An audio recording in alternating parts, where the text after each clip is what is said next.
Next is Family Reality Check, Chapter 7. For lack of anything more concrete plan, Shining Hour opted to take everyone on a stroll through one of the main marketplaces in the city. It had been a long time since he had done a regular hoof patrol. It felt good to get the cobblestones on his hooves again, even if these had a tendency to glitter. Besides, a little informal public appearance always helped public relations, or so he heard. It was close to noon, and the sky was clear as a crystal goblet. The sun beamed down through the magical dome of the ceiling, warming the face and dazzling the eye as it sparkled out the street building by pony alike. Not for the first time, Shining Armor was grateful for the magic work they had done on his eyes. Otherwise, the building shine would be unbearable. For the others' part, Nyx had kept her hat sunglasses firmly on. He used a few coins from her winnings to buy Spike a pair of sunglasses from a booth they passed. Pee-wee seemed to have no problem with the light, unsurprisingly for a sunbird. Two of the guard tailed behind, not so close as to keep people at a distance, but more than close enough that if they made trouble for the Prince consort, they would leap in. It was actually rather pleasant. The market was as colorful as any in Caroline, with traders hawking wares of every kind. There were more than a few non-pony traders working their stalls, Shining Armor noted. He saw a griffith, a minotaur, a pair of donkeys. One summer had finally fallen and the heart had been restored. Eager entrepreneurs of every race had flocked to the newly arrived nation. Products both exotic and mundane in tone. It was a good sign. It meant the Crystal Empire's economy was thriving. The Crystal Pony seemed to be taking it all in stride. Another good sign. The crossbow's shining armor came to his mind that relations with other races had been rather different 1,000 years past. Who knew what ancient rivalries and enmities, things that were forgotten in history to everybody else, were still fresh in the memories of those who lived in the Empire? He had done research on the era, of course, but the Camelot libraries were woefully sparse on the details about that time. Celestia and Luna were a bit vague themselves. 1,000 years is 1,000 years, after all, and plenty of time to forget, even for an Alicorn. Thankfully, no old rivalry seemed to be bubbling under the surface. The Crystal Ponies were behaving as cheerfully and civilly as other races with any of their own, albeit a bit nervously. It had been a while since he had seen outsiders in the Empire, especially ones like Minotaurs and Griffins. There was something off about how ponies were behaving, though. Shining Armor couldn't quite put a hoof on it. The native trades pony and pedestrians seemed standoffish with him and his men. Not merely like you would expect anyone to be around ponies in uniform, or even around low-ranking loyalty like himself. It wasn't a thing to think of stuff like that. But something different. Something with more of an edge to it. He felt bad for it, so he could talk to his guards. The two were recent imports from Camelot, who followed him up to the Crystal Empire. He felt like he could speak freely to them. "Tell me," he said to them, keeping his voice casual. "Have you noticed anything different about how the ponies here react to you guys?" The one on the left gave him a hesitant glance from the corner of an eye. He let the steady-faced professional stance drop a bit and nodded briefly. "I was going to say something, sir," he admitted. "Crystal Empire citizens seem a touch more—" He paused, obviously searching for the words. "A touch more chilly, I suppose is the word, around myself and Swiftwing." Sayar returned his attention to Swiftwing.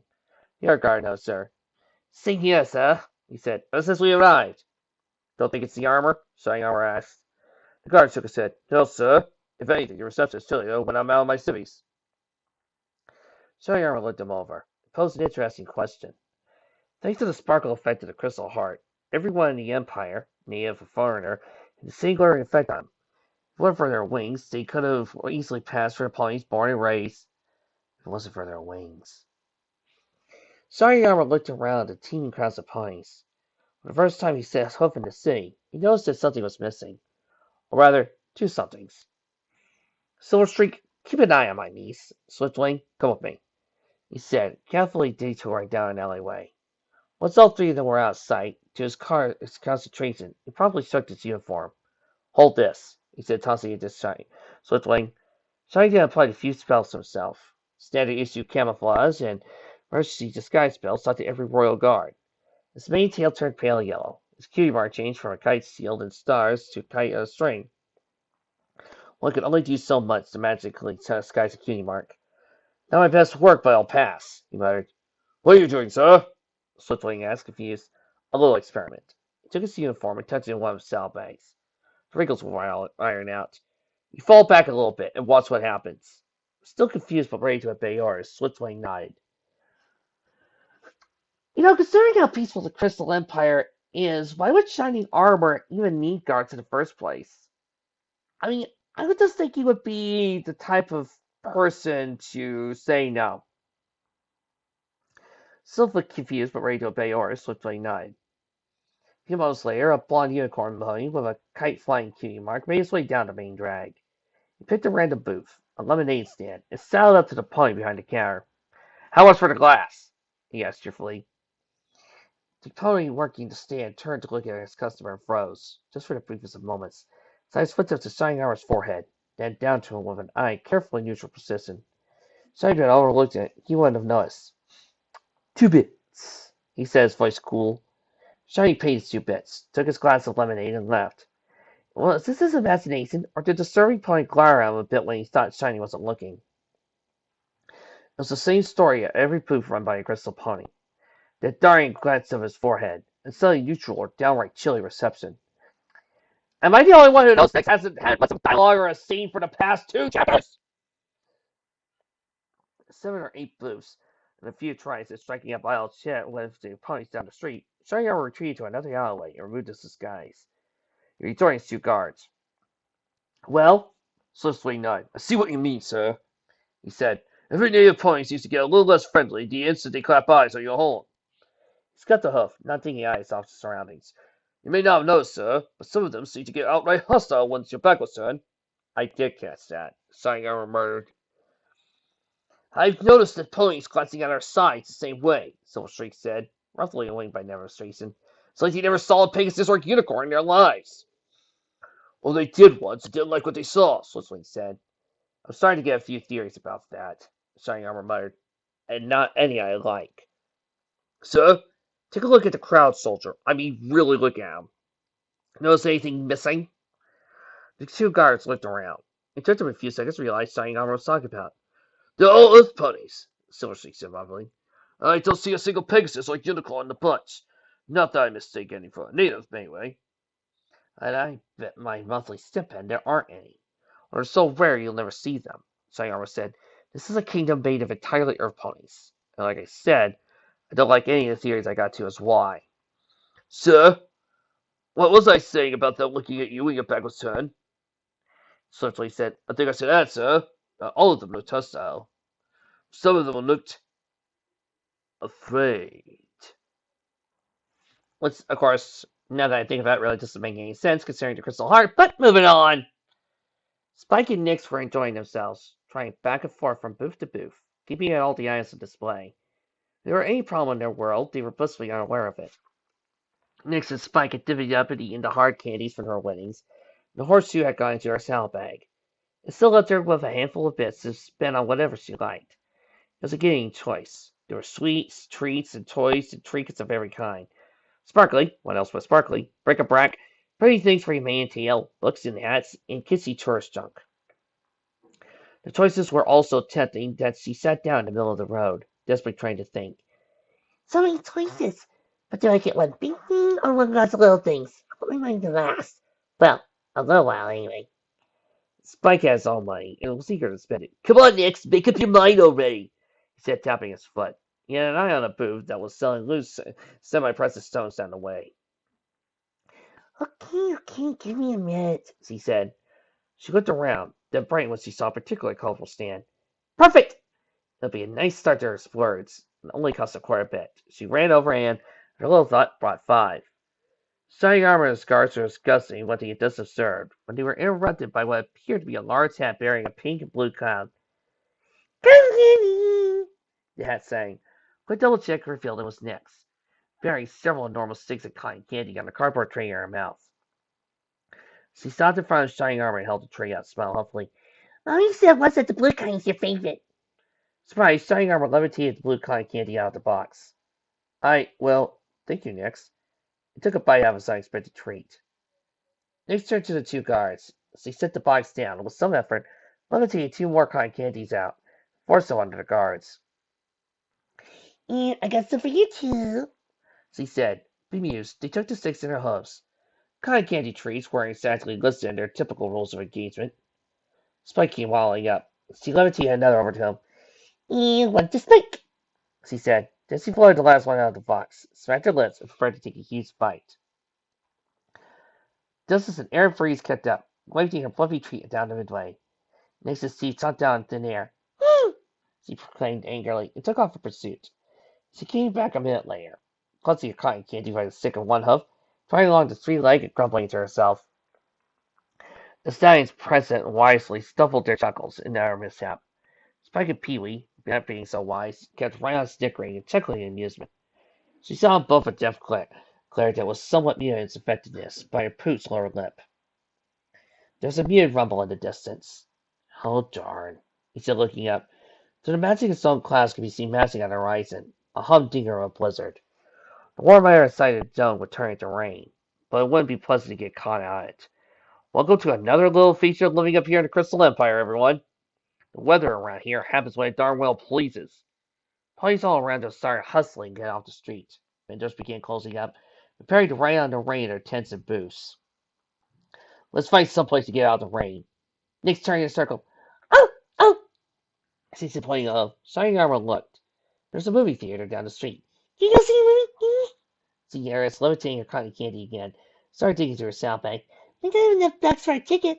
Shining Armor pondered. After his little chat with Rory, he found himself curious about the state of the cinema in the New Kingdom. I think I got us covered ticket money, he said. Come on, everybody. Let's go spoil our dear with some bad popcorn. The group tried for the theater, hastily scarfing their cotton candy as they went. They stepped inside just for a few first starts of rain pattered to the street. Inside, it was quiet, comfortable, and much to Nix's relief, dimly lit. She propped her sunglasses up on her head to look at the movie posters lining the lobby. Huh, looks like they parted a lot of big hits for Carolot, Sonny said. Well, it's not like they had time to build their own movie studios up here. Let's see what else they got. Spike looked at himself. Let's see, Curse of the Vampire. Looks like a pretty cool vampire horror flick. Nix looked over the poster in question. It was scary, all right. There was abundance of bats and creepy things all around the edges, and layers of red, gory, droopy front. In the middle of the poster was a coal black mare with a wild, midnight purple mane and white fangs, black wings, and glowing eyes, said, Nick stared. Not that one, please. Really? Oh, Spike said, but relented. A bad temper to why Nix was bad, in his opinion. But Nix waking everyone up with nightmares all night was the worst. Evening Sky, Shinar read. A love story like no other. The poster for this one featured a couple in a passionate embrace. This was embrace of some sort. The leading lady was an earthling with a face so bland and expressionless it could have been vanilla pudding. She radiated her lack of personality through the poster. Male lady was, allegedly, a diamond dog. Allegedly, because the creature on the poster had a closer kinship to a groomed-hair poodle than any of the diamond dogs on this world or any other. He was tall, slim, graceful with pouty lips, high cheekbones, and a coat of long flowing silken locks. He also, unexpectedly, sparkled. This kept to bafflement. Spike, on the other hand, took one look and fell down laughing. Final verdict? The two of them pretended to stick their hook finger down their throat and make clanking noises. Those are blue, that one, Swiftwing muttered to Silver Streak 9. How about this one? Sangar pointed to a poster of an enormous dragon stomping its way through the city.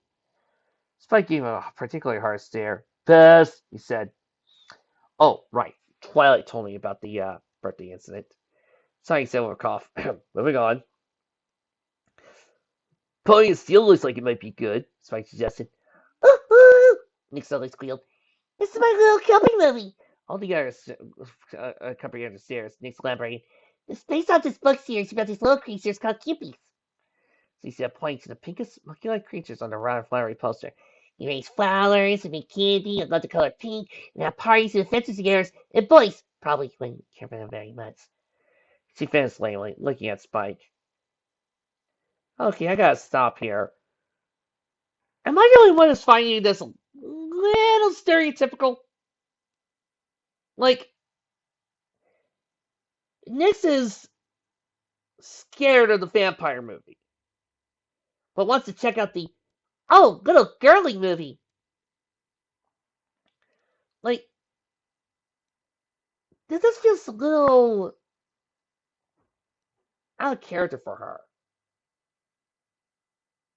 Not to mention, feels like it's trying to say that Nick's being a girl would like these type of girly things. This feels wrong. It's scratching the back of my head bad. Good one, Spike said dryly. He glanced over at Tiki Care.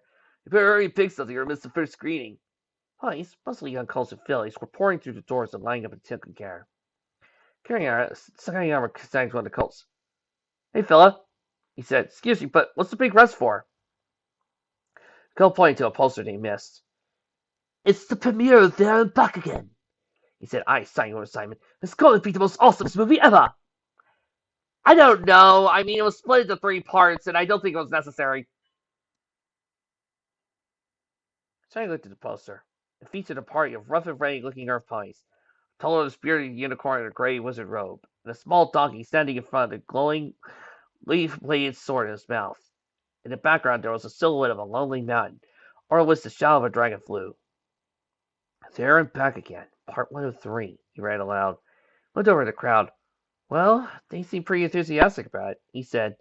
Here and there he saw colts carrying over toy swords and plus dolls at the burrow, wearing wizard hats. 1 or 2 were dressed in full costumes, medieval clothing like the earth ponies on the poster. Nix and Spike gave each other a look. Well, anti-Italian ponies and goofy costumes can't be wrong, Spike shrugged. Let's give it a shot. You sure? Sayonara asked. Looks like the villain's a dragon. Spike's brow furrowed. Yeah, I know. I've met other dragons. They're jerks. Costa I kind of think I could cope with what being a villain in a movie. Okay, then, Sayonara said. 5 tickets for There and Back Again. Tickets purchased, Dumbo sodas, and tubs of popcorn secured, they made their way to the theater and found their seats. The projector rolled. And Nix and Sayonara were entranced. They found they were watching a legend set in ancient, long-forgotten time, in a long-forgotten land, called Centered World, and the adventures of a humble little mountain donkey named Bilbo Burrow, as he journeyed with a band of earth ponies and Karen the Grey to defeat the evil dragon Smoke, and reclaim their mountain homeland. There were giant spiders and diamond dogs, real ones, not like that frilly sissy one on the other poster, and a city of unicorns called Rivendell, and a creature called Gargle who told riddles, and a magic horseshoe that must have been really important, as all the fan points in the audience went ooh when it appeared. Rolling battles and oh boy, that so was awful big. Let's see. Nick's whispered excuse to Sayonara. He just chuckled and moved the lyre out of his seat. So he galloped to the restrooms as fast as he could go. Silverstreak started to send him to follow her. Sayonara put a hoof out. Don't stand outside the door, he said. Just wait in the lobby for her. Sir? Sayonara grinned wildly. Trust me on this. It'll make things easier on both of you. He bolted for the restroom at top speed, frantic not to miss any of the movie. She thought she was going to burst. The multi-class eyes on the restroom sign, she dove for it like it was her last and only hope. Partly in her haste and unfamiliarity with the Crystal Empire door symbols, she went for the little cult room by mistake. She got through the swinging door and went to one of the little stalls just in time. She sat there for a minute or two afterwards, sighing relief. Before she could get her host to open her stall door, lots of rowdy colts came tumbling into the bathroom, shouting and laughing. She froze, her hoof on the stall lat. Bullies? What are bullies doing in the girls' bathroom? Oh, horse apples. Seemingly, she shrank back and pulled her hubs off the toilet seat. Maybe she waited until they left until she could sneak out. Oh, gross. She's going to hear them peeing and stuff. They didn't seem to be interested in tending to business, though. They were all laughing and jeering at something. No, it's some pony. It sounded like whoever it was wasn't happy about it.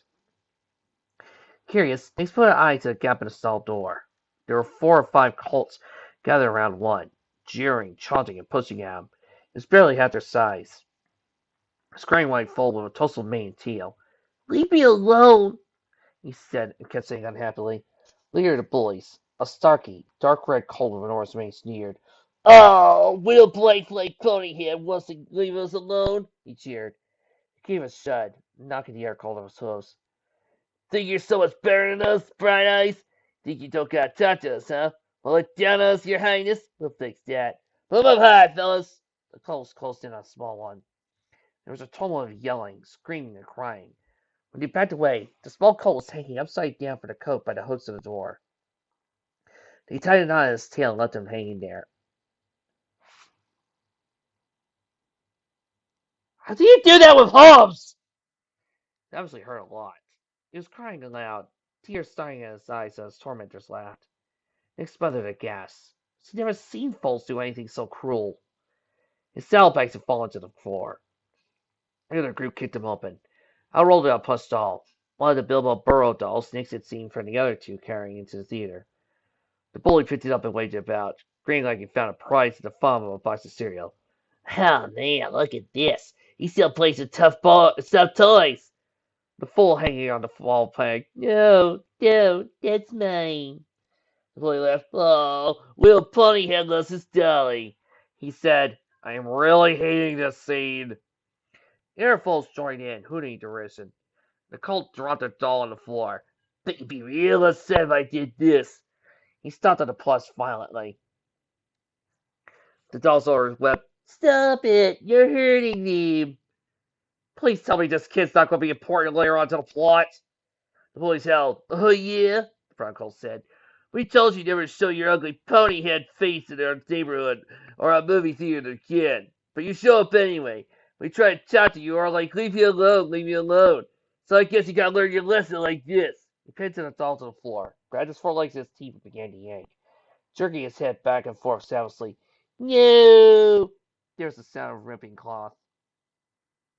And an almighty bang from the other side of the bathroom, someone kicked their stall door open. Gang of bullies, even their leader, all stopped and whirled about in surprise. There stared Nix, head lowered, glaring at him over his sunglasses in front of a ridiculous hat. Leave Tim alone. Group froze. Finally, one of them spoke up. What the heck is a girl doing here? Nix's temper was running away with her mouth again. For once, he did good instead. She felt face west, but she stood her ground. Kicking your flanks if you don't leave alone, pothead. She said. It was delivered with such cool confidence that the leading bully actually backed up, uncertain. Never so he spoke up. Dude, you gonna let a little filly talk to you like that? He heard this and seemed to remember himself. He sneered and kicked the torn plushie in the corner. Like heck I am, he said. Strode around the room, gave Nix a shove, sent her sprawling. Guess your girlfriend isn't any tougher than you are, Bryce. He laughed, the others joining in. Nix got back to her feet, hat and sunglasses knocked off. She was mad. Beyond sad. And she was, in fact, so angry. She was unaware that her horn was sparking, and her eyes were glowing, her voice had taken a strange, tinny echo. I told you to leave him alone, she said. Sparks shot out of her horn, and the word alone bobbled across the room, grounding out the light sweats. The lights dimmed and flickered, throwing the room in shadow. She started walking towards her deliberately, trying to look tough, tiny wings slinging out of her sleeves and her vest and mantling. Comedy unexpected ensued. This particular collection of juvenile delinquents had been at the theater, proving their machismo to each other, by ragging one another to see through whatever horror flicks the theater, 15 screens, was showing at the time. They had seen been theater hopping from one gruesome movie to the next all day, gassing each other up, and more or less guaranteeing that all of them would be suffering rip-snoring nightmares for at least the rest of the week. As it so happened, they had just finished watching Curse of the Vampire, which was even more lurid and gory and terrifying than its poster had promised. They decided to take a break and torture a cult they didn't like. One of the many delightful plot devices in this cinematic masterpiece was the existence of several vampire foals, who managed to make several appearances throughout the movie, springing out of random counters, pouncing on helpless cast of victims when everybody thought they were safe, and scaring the other high-fiber crap out of the audience. Later reviews would describe them as being the highlight of the movie, being even scarier than the titular monster herself. The small, night-black fillies with indigo manes, wings, and glowing cat eyes. The astute reader can see where this is going. Yes, I'm right now trying to think of how does this have anything to do with Nick's trying to grow with her family and bonding with signing over, but yes, I do. One of Tony summed it up. His proclamation a rising note. Oh, horse owls, he's a vampire! Give him credit. Dude held his ground, more or less. No way, he stammered. Vampires are real. Steve, real guys! He backed up, forcing the ponies behind him back against the wall. They weren't exactly resisting. In fact, they seemed intent on merging with the growling tile. Nick's paused, gobsmacked. She thought she was one of those monsters in the poster. Her? She's about intimidating as a sofa cushion. These guys were morons. Nick didn't like being scared. She hated it. She didn't like scaring other people. She hated being Nightmare Moon because every pony had been afraid of her. but in every heart there lies a mischievous streak that cannot be entirely suppressed. It's always a good prank. Guys, these ponies were jerks anyway. No pony alive here is just getting an opening like that. She stalked forward, head lowered wings for waist, till she was nose to nose with the lead bully. She looked him right in the eye. Someone was standing in the middle of the lobby, idly waiting for the consort's priestess niece. When the men's room doors burst open, and looked like a half a dozen screaming colts exploded in the lobby. They tumbled over one another, got to their hose, and ran past them, out the front door into the rain, screaming about fat ponies. Caught Flathouse, Silver Street could only stand akimbo, looking back and forth from the bathroom to the direction where screaming police had fled. "What the loopity-loop?" he said, staring at the ticketed pony. Ticket pony suddenly got out his poof. "Don't worry, mister," he said. "That law's always causing trouble around here. Let me get the boss and we'll take care of whatever they did in there." At that moment, Stoneyarm stepped into the lobby. "What's taking that girl so long?" Silver Street saluted. "Sir, there seems to be some sort of fracas in the men's room. Suey?" "Was that all that yelling I heard?" Stoneyarm growled. "Come on then, let's go in there. We're the Empire's protectors, on duty or not." Nix rolled on the floor laughing. It's the funniest things he had seen all week. It took her several seconds to calm down enough to stand up again. The bully coat was still hanging upside down by his tail from the coat hook. He hung there, his legs tucked in his belly, staring at Nix with wide, bulging eyes. Nix wiped her eyes, looked back at him. "Oh, gosh," she said, sobering up. "Here, let me help you down." She reached up to the colt to try and lift him off the hook. The instant her host touched him, he started screaming, ah. He waved his hose around in a panic as Nix tried to grapple him. "Calm down, I'm trying to help." It was this scene that Shining Armor Silver Streak bursted on next, in the middle of a recently panicked abandoned bathroom. Roughhousing a foal, who was screaming in panic. "What are you doing?" Shining Armor shouted in anger. Nix jumped out of her skin. She let go of the colt and back to stare at her room with eyes wide. I'm. Shining Armor felt his anger swell. "What is this? What are you doing to that colt?" Shining Armor stormed into the room, stiff with anger. Silver Streak came after, lifted the colt down to the hoof, while Shining Armor faced down Nix. "Is that what you get up to when you think we aren't looking?" Nix curled into a ball, eyes flying. "But I didn't! Vampire!" The ticket advisor, a teenager, barely ordered a ticket upon ride. She had seen the movie, upon clapping eyes on Nix, drawn it predictable conclusion. He grabbed the nearby metal waste packet and threw it over Nix. It jumped on top, holding it down.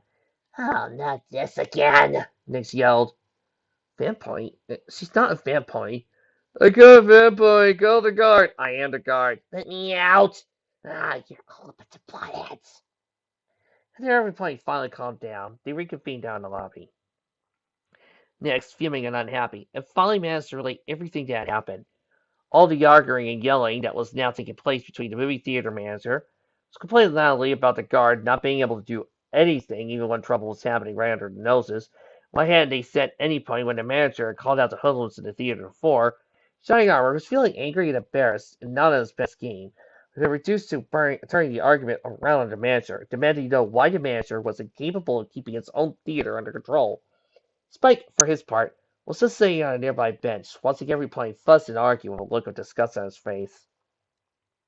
He finally decided to ignore the fussy grown-ups. She looked at the colt and realized he was still there, sitting on the other side of the lobby, cradling the torn pieces of his stuffed plate and crying quietly. Sparkle, he realized, was almost completely out. Nix cried quietly over to where he was sitting. "You okay?" she asked softly. The colt nodded. He sniffed and wiped his eyes on his foreleg. "Thank you for helping me," he said, his voice took tears.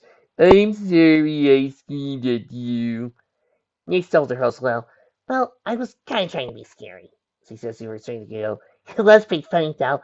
Thought you all got mopped the floor with those bullies." The colt gave a hard smile. "This part," Nix went on, "when yells blue and all their sparkles went out all at once." Nix threw her house in the car, just a little giggle. The colt brightened some more. Literally, in this case, his sparkle regained some of his luster. "My name's Nix. What's yours?" "Bright Eyes," Nicole said. "Why are those colts picking on you?" Nix asked. Bright Eyes looked down. "Because I'm a pointy head," he said. And Nix's puzzled look, a part of his rather tousled mane revealing a horn. "You aren't very many of us," he said. "Not anymore. And lots of ponies don't like us. His face turned sour and sparkled dimmed again. I'm weak, weaker than any pony in my class. Unicorns are supposed to have magic, but I don't. So they beat me up, 'cause I can't fight back. All because I'm a pointy head. Mom is a normal pony. Ed is a normal pony. Why I have to be the freak? This was Strike Dog. They bullied him because he was a unicorn? Again, when you consider the world around them and the mythology of the universe, this really doesn't make any sense. I'm not a freak, she protested. Being a unicorn doesn't make you a freak. It does in the Crystal Empire, Brian said somberly. Considering the fact that it's obvious to anybody with eyes that Sabra probably led an entire, I don't know, genocide on every single unicorn or Pegasus in existence on the Crystal Empire, I'm doubting that there were any unicorns left to be racist against. And even if there were, again, ignoring the unification of the three tribes, you got a sacred weapon that runs on love in the hearts of the ponies around it. Why is racism a thing? This doesn't make sense. She looked down and saw the torn doll and Bright Eyes' clothes. See how I huff? Yeah, I see. Warily, unwillingly, Bright Eyes handed her his damaged burrow. Nix looked it over. The legs had been torn loose and the seam down his side had been busted. Nix pulled her own smarty pants while on his leg. This is smarty pants, she said. She was my mom's when she was a filly. She gave her to me. She's really old, so I gotta fix her a lot. Nix maxed a small bundle out of smarty pants' vest pocket. A pincushion, a needle, spool of thread. Carefully, she threaded the needle and picked up Bilbo. I fixed him up a little, so at least he'll hold together until your mom can fix him up, she said as she carefully tucked the loose stuffing back inside the donkey. Slowly, she began to laboriously stitch the ripped seams back together. Randy had shown her doing a little silly. Nothing fancy, but it got the job done. It took several minutes, and the stitches were crude and obvious. But the sewing was straight, and the thread was good and stout. Bright Eyes took him back joyfully.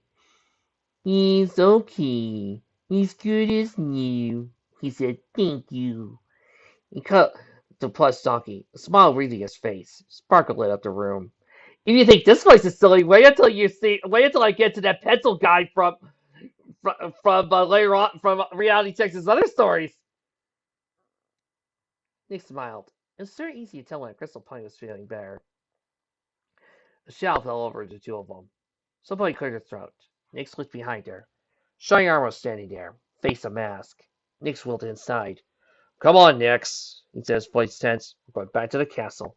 You leaving the castle? Nick said, surprised. Nick nodded. I'm visiting, he said.